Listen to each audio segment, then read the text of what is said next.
Some people ask, Scott, can you really make money at your hobby? Well, if you're building a niche website, there's a pretty good chance you can, but you do need to know what to look for. And that does come down to traffic. And then also, are there ways to monetize that traffic? So what I decided to do in this episode is break down a hobby niche and show you exactly how they're getting their traffic and also how they're making money. So if that sounds interesting, stick around because that's what we're going to cover in this episode. Hey, before we get started, make sure you subscribe to this channel. Also, if you're on YouTube, make sure that you click the little bell icon so you get notified when I go live with a new video. Well, hey, what's up, everyone? Welcome back to another episode of the Amazing Seller Podcast. This is episode number 813.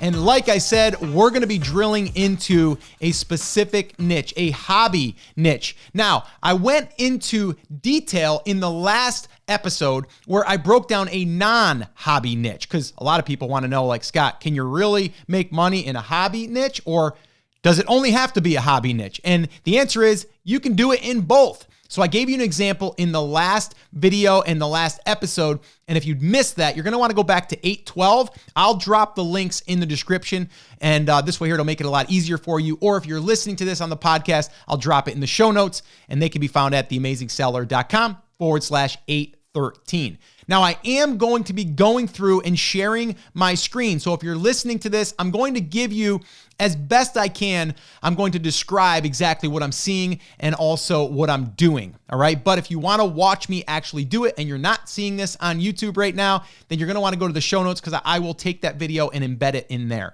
Now, also, before I jump into this, which I'm really kind of itching to get into because I can't wait to share this with you, but I did want to remind you, depending on when you're listening to this, right now, this is airing on April 8th. I had to look at my notes there.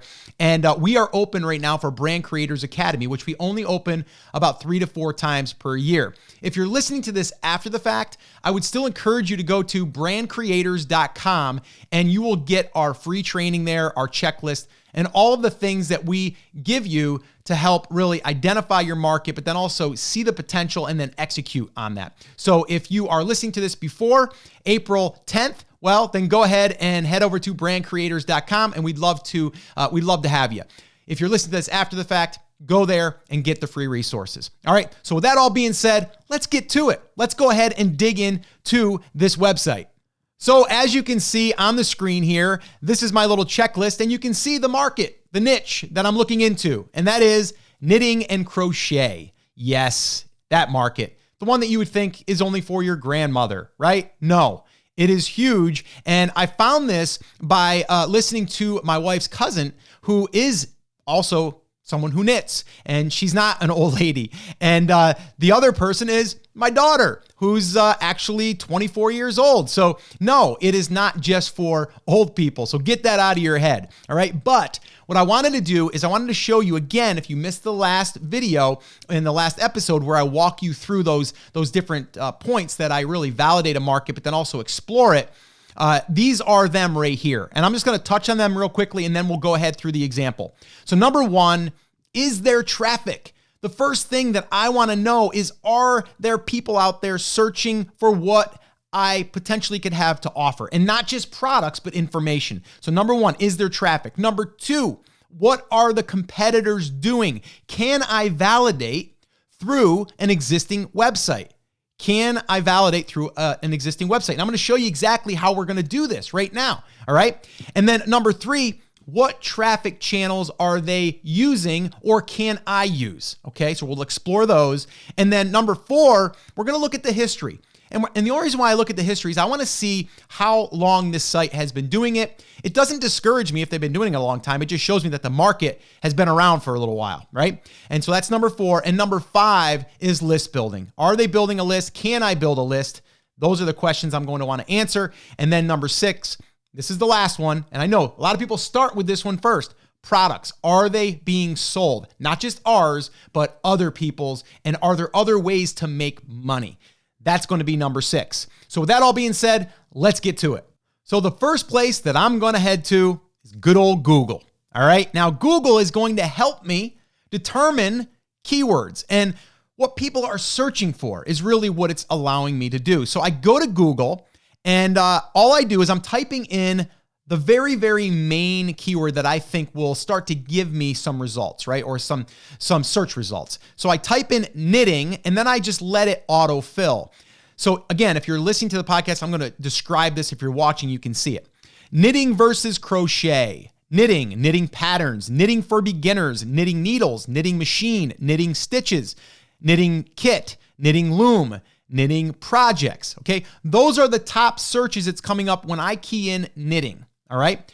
So what I'm going to do is I'm going to click on knitting versus crochet. All right. And I'm going to let that give me the search results. Now, this here is what they call a snippet. That's something new that they've been doing now. Google, that is. And you can see it's jjcrochet.com. Now, that's the top search. Now, I can explore that if I want to. But what I like to do is go down here. I like to look at the videos, and I'm seeing knit versus crochet videos. So we'll explore that a little bit later. And then I'm scrolling down. I have dabblesandabbles.com. Okay, that's another one. And then I go down a little bit further, and I've got blog.nobleknits.com. Okay, and then I go a little bit further and I got favecrafts.com. It's another one. But what I like to do is just pick one that's not necessarily number one, okay? Because then I like to see if I'm down on the list, am I still going to get some traffic? So again, it's a way for me to get started. This really just kind of takes me down the path. So what I'm going to do is I'm going to click in here to this one, blog.nobleknits.com. So I click on that one. It's going to bring me up to the page, cute little graphic. And it just says knit, crochet, create. Okay. And then you can see, or you might not be able to see because I'm doing this on video, but if you want me to explain it, well, I will. On the right-hand side, it's a picture of a lady and she says, "Hi, I'm Nancy and welcome to Noble Knits. I love sharing knitting tips, projects, and tutorials with you for quick and easy knitting results," right? And so it's just a basic page, which is easier to learn, knitting or crocheting. So someone that has that question can come here. Now, the one thing that I'm already noticing is there is an affiliate disclosure here, which they have to have if you're doing any type of affiliate offers. Affiliate offer is basically you promoting someone else's product or recommending a product, and you could get a commission.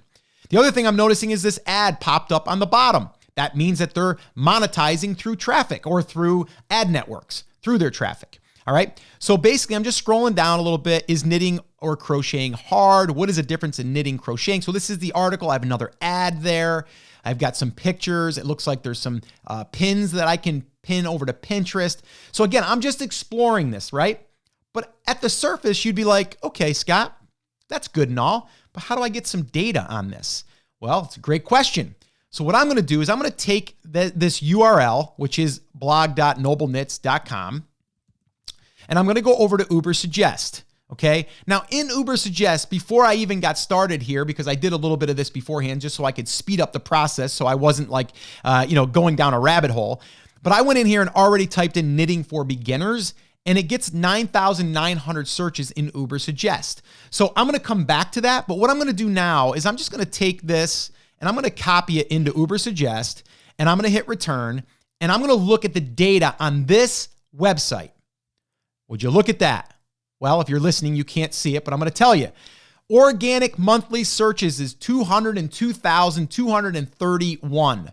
Okay. They are ranking for 59,897 keywords. Okay. Now, that's a lot. And I will tell you this from experience. If they're showing 202,000 in organic monthly search in Ubersuggest, well, I can tell you it's a lot higher than that. We are currently building 3 brands at the moment. 2 of them are under 6 months. And I know this because we have been increasing our search over the past 6 months. And what it says in here is not accurate as far as how high it is. Actually, ours is higher. So this here is probably at least 20 to 30% low, depending on where they're getting their traffic from. But just something to keep in mind. All right. So here's the interesting thing though. I'm going to scroll down this page and I'm going to see top pages by country. So it's going to show me all the countries, US, Great Britain, Canada, Australia, and I can do more. Okay. But now if I scroll down here, you're going to see the top titles that are pulling in the most traffic. So I have 10 easy knit baby blankets for beginners, 8,715 estimated visits. The next one, The 10 easiest sweaters to knit, free patterns, 7,209 visitors per month on that one article. Easy mitten knitting patterns for beginners. That's a tongue twister, 6,023, okay? And I can keep going. 15 easy knitting patterns, dishcloths, 4,822. A lot of traffic here, okay? So first off, if this is all I did, I just got a ton of information in less than 10 minutes, right? I went into a market that I was curious about. I searched in Google. It led me to this website. I took this website. I brought it over into Ubersuggest. It showed me that it's getting traffic. And then it starts to show me what are popular different articles that people are publishing or that people are consuming. All right. Now, if I scroll a little bit further down, it says SEO keywords. What does that mean? It means these are the top keywords that are getting traffic. Here we go.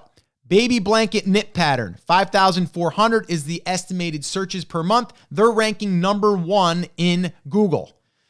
Yarn weights chart, 4,400. That is the search volume. They are ranked number 1. Free baby blanket knit pattern, 2,900.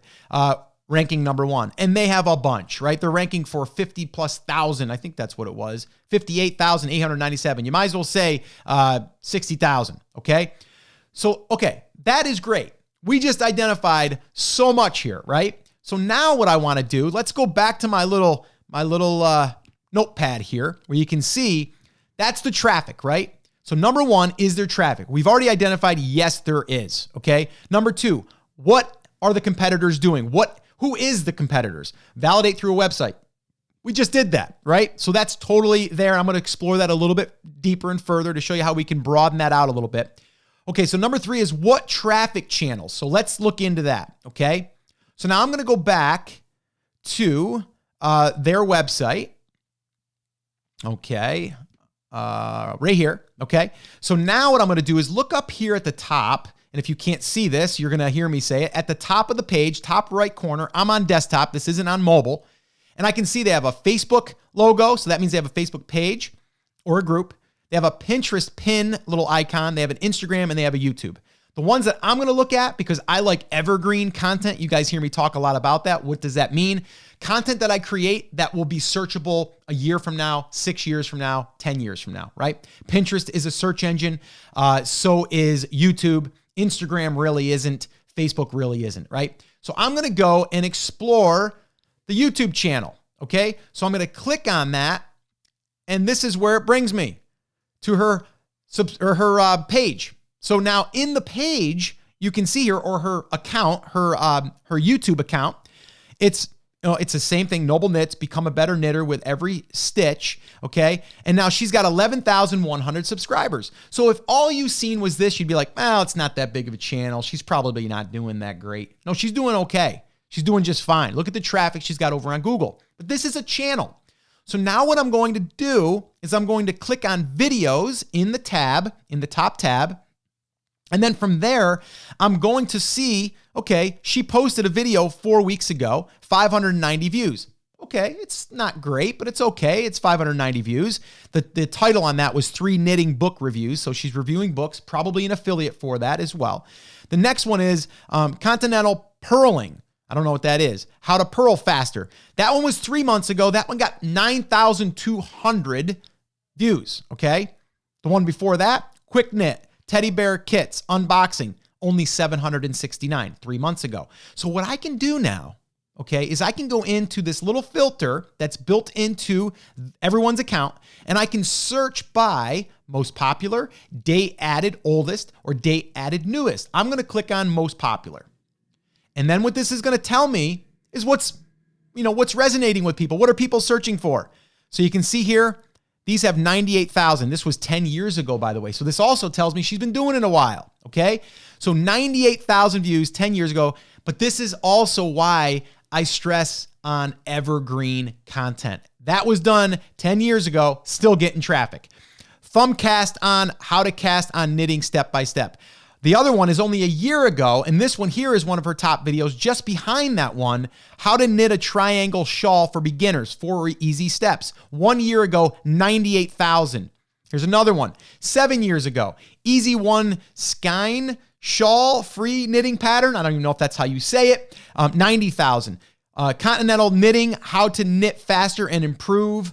53,000 a year ago. Another one, left-handed knitting tutorial for beginners. 53,000 1 year ago, and on and on and on. So what I'm doing here is I'm trying to see what resonates with this market, with this niche. The other cool thing is she doesn't have a lot of subscribers. 11,000 is good, but it's not a ton. So what does this tell me? This tells me that you don't need a big subscriber base to get views on your videos.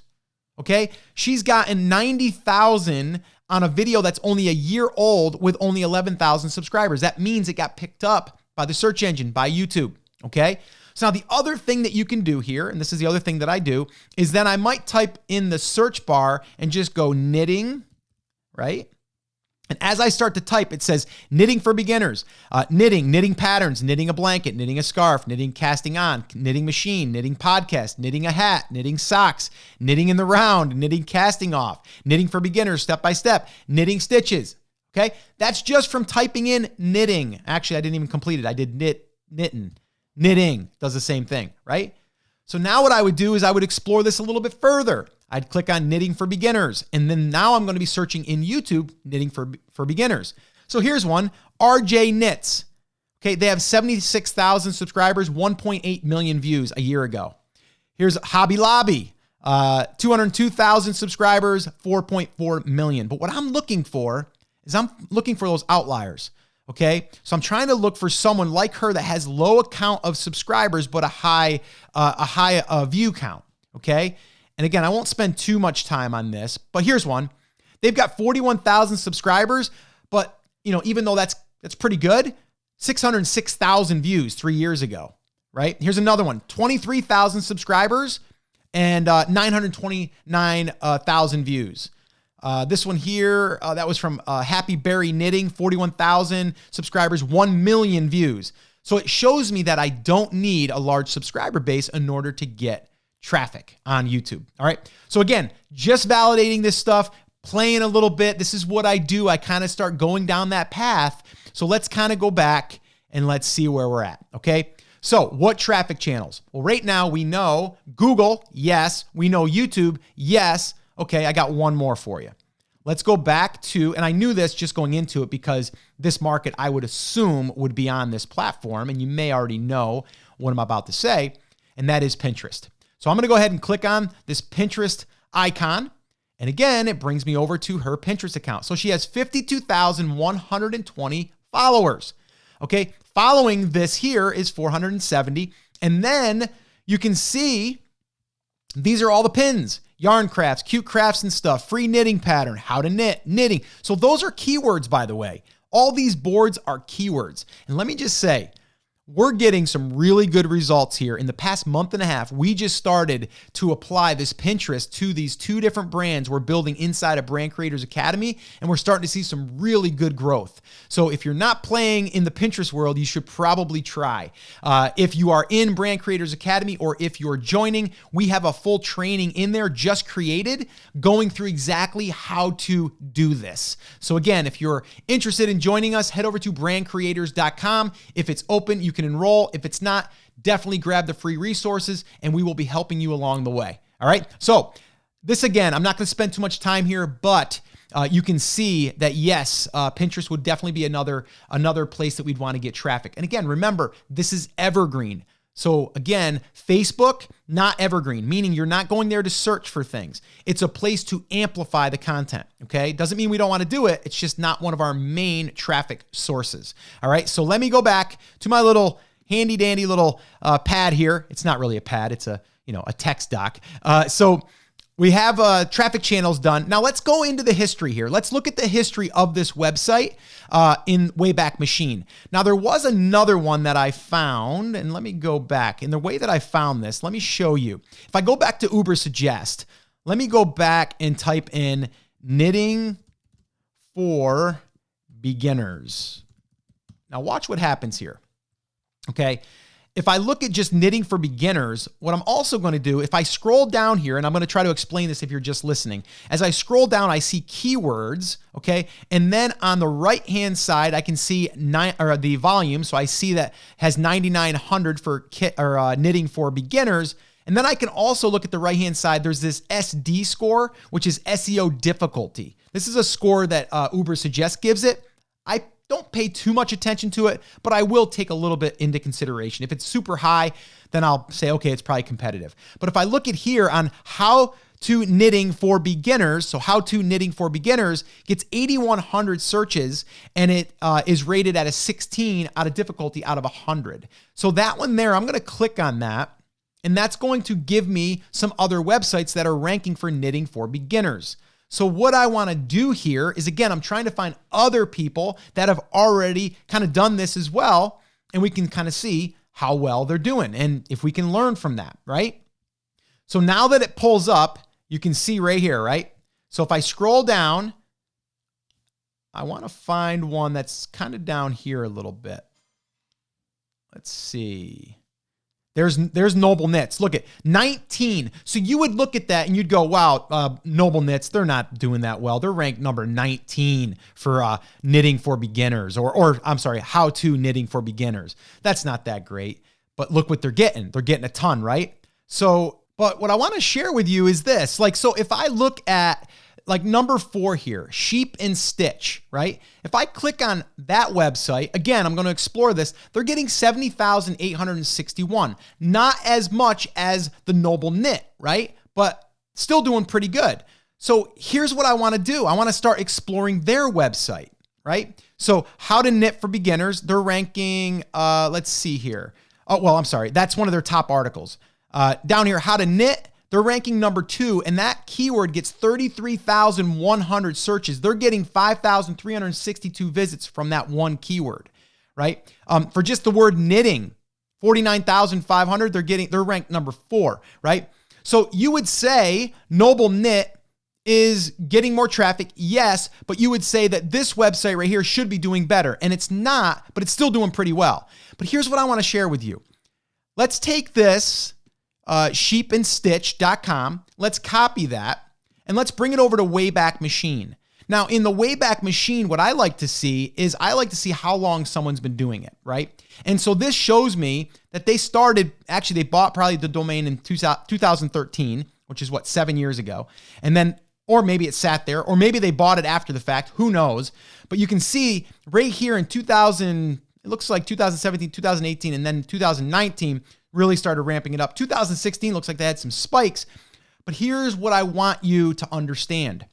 Some other websites that are older, you would say, well, they have more of an advantage. Well, maybe, but maybe not. So this here just allows us to see, hey, this website has been around for 6 years, whatever, right? This website's been around for 2 years, right? There's been websites that we've seen that we've been able to outrank that are older than ours, but just because we've been more specific with the content.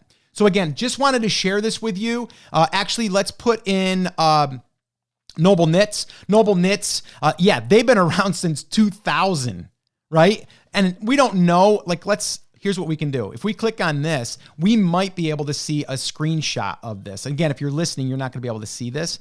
But what I'm doing is I'm just clicking on a snapshot, and it will go back in time, and it will possibly sometimes show me what the website looked like way back when. That's why it's called Wayback Machine. So yeah, you can see right here. It's, nobleknits.com. It looks way different. But yeah, so this website's been around for a while. So if you look at that, the other site that's newer is actually doing probably better if you look at terms of how much traffic it's getting, and it's not as old. So don't let some sites that you see that are more mature discourage you, I guess is what I'm trying to say. All right, so let's get back to it. So just use Wayback Machine as a way to look back at the history of a site and see how long they've been doing it, okay? So that's that. So let's go back to our little sheet here. Okay, list building. Let's go and check that out. And I know on this one right here, I noticed this, right? Become a better knitter with every stitch. Click here to subscribe. If I click on that, it brings me to a ConvertKit page. So they're not even taking this and having it hosted on their own website. I would host this on my website if they're really trying to build their email list. In the beginning, if you want to do this just to kind of shortcut it, which we have done, but you definitely want to have it integrated in your own website so they're not going away from your website.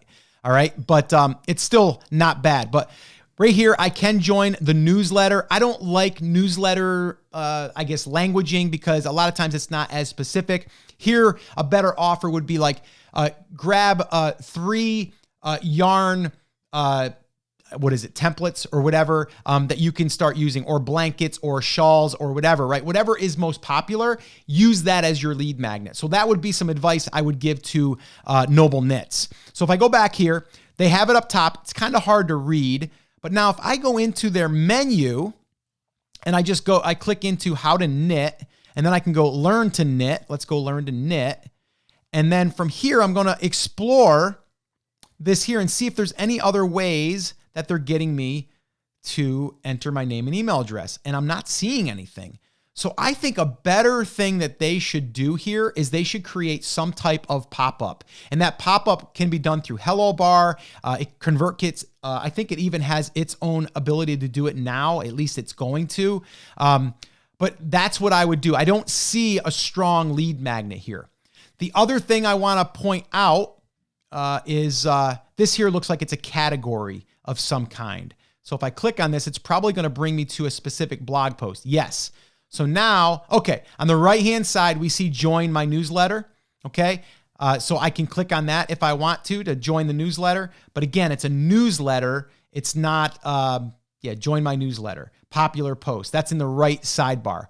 So there definitely can be some improvements, but obviously she's doing pretty good. But I guarantee that we can probably bump up her, with that amount of traffic, we can bump up her email subscriber list pretty significantly. All right. So, okay. So that's that. Yes, they are building an email list. The last thing we want to do is we want to look and see how they are monetizing it. So right off the bat, they are offering affiliate products. We know that because it said it in the disclaimer, right? So if I click down, or if I go down here, you're also going to see on the right-hand side, I'm seeing an Amazon ad. That means that they're running ads through a network. And this network, if I hover over here, I'm not sure if this one will tell me. Let's see here. Okay, that one there is through Amazon Associates. So that one there is just a widget that they used. This one here, that one probably is the same. This one down here, ad choices. Let's see where this one's coming from. That one there is from Verizon Media. So whatever that one is, we like using either Ezoic Ads, Mediavine, or AdThrive. But regardless, they are monetizing their traffic through ads and through affiliate offers. I don't see anywhere where they have their own physical product as of right now.